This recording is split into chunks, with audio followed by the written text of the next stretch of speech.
नाव में बैठकर जाल फेंकना बहुत आसान है,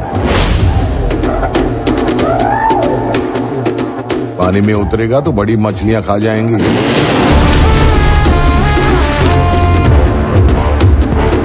इस दुनिया ने आपके हाथ में पिस्तौल दिए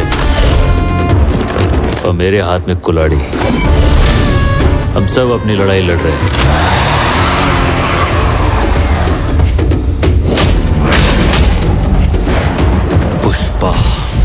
पुष्पा राज, मैं झुकेगा नहीं साला।